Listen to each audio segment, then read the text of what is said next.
الرحمن الرحیم. ټولو نه اول نن به تاسو ډېر شکرګزار یو چې نن پر چنار سیټي کې جناح فوټبال سټیډیم کې افتتاحي میچ دی.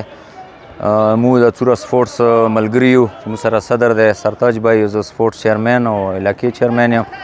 دلته ښه بهترین امن فوټبال ټورنامنټ ارینج شو او دینه مو غټ مقصد دا دی تاسو کسو بھائی جان چې هر ځای کې ټورنامنټ کېږي چې شي دپاره کېږي مو صرف یوه ناره دا دی چې هغه امن وي. امن سره هغه خبره څه زندګي به ښه وي.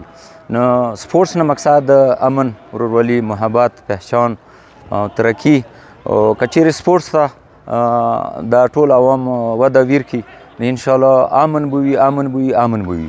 نو دې ټورنامنټ کې مو اپنی مدد آپ کے تحت دا شروع کړو.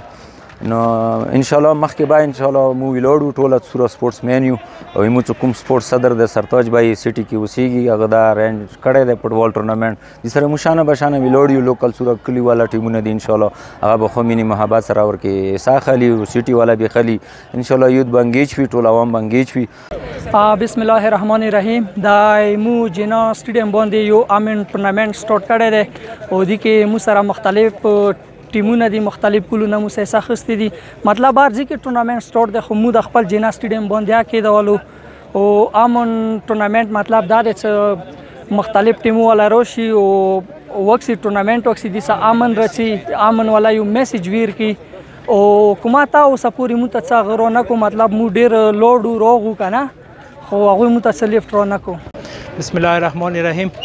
نن پر چنار سټیډیم کې جناح کوم سټیډیم دی هغه کې افتتاحي میچ شروع دی چې هغه کې ویلیج او سیټي والا میچ شروع دی او دینه 30 نه پورته ټیمونه دي مو سره. اوسه پورې ګورنمنټ مو ته هېڅ هغه ونه کو چې مو سره څه اکټیویټیز راکړي یا مو سره مدد وکړي که نه. موږ ګورنمنټ ته اپیل کوو چې فوټبال سپورټس کوم دی دا د امن یوه ذریعه دی که نه. مو دعوت ورکوو کوم د مو سنټرل کورومالا ټیمونه دي، سادي ټیمونه دي، ګورنمنټ په کور دی مو ته هغه راولي چې دینه مو د سپورټس یو امن پیغام ورکو.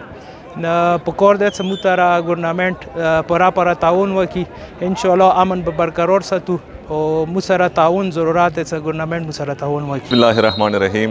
جناح سټیډیم پر اشناب ته راغلی یو.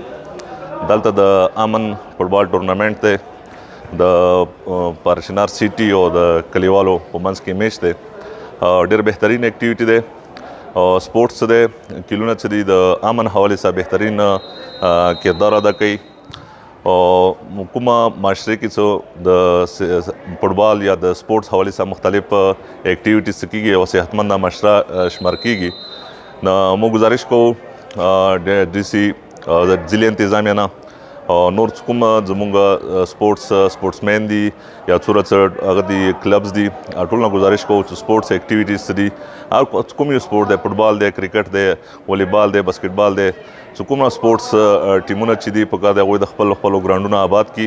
چې کله دا ګراونډونه آباد شي انشاءالله د علاقې کې به امن راځي، خوشحالي به راځي او ترقي به راځي.